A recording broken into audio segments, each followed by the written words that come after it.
So with weekly wins, some of you might have processes for these already. Maybe it's a regular email update. Maybe some of your reports do it. Maybe some of them don't. Perhaps it's in Slack or in Teams, where at the end of the week, they'll just give you a reminder on what they've been up to and what they have planned for the next week. But with Assembly, what we can do is we can actually create a workflow that runs every week automatically. As a manager, I can set it and forget it. I can invite my whole team to participate. And what that results in is a feed of basically everyone's accomplishments over time and all of their priorities for the next week. So for this example, we can jump in. What are the top 5 most important things that you've achieved this week? This gives me a quick, punchy view into what are my reports doing? What are they proud of? And what do they think are the highest impact bodies of work that they've been pushing on?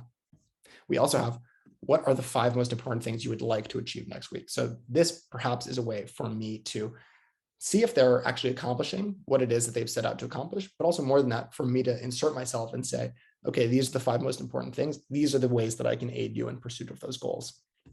So weekly wins is a place to filter those things in. And as a report and as a manager, it provides a secondary value, which is it creates a log of all of the work that you've been accomplishing over the course of the last month, quarter, year.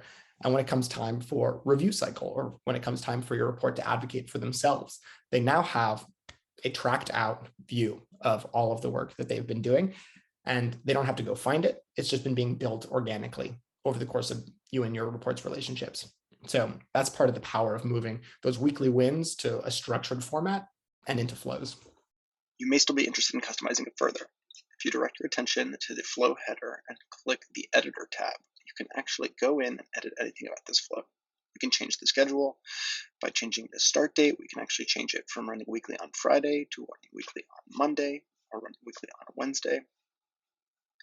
If we go to the content section, we can actually change the set of questions that we're asking, or we can add new ones. So perhaps rather than asking what are the 5 most important things you achieved this week, we might instead ask what are the 3 most important things you achieved this week, what are the 3 most important things we'd like to achieve next week.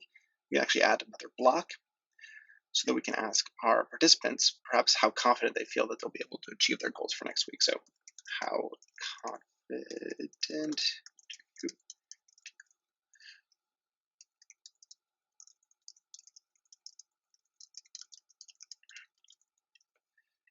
we can actually label these various scale options. So perhaps very unconfident, very confident.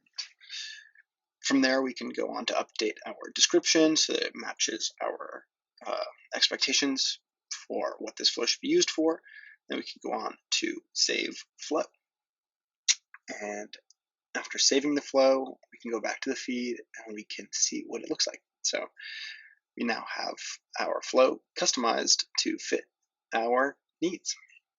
Thank you.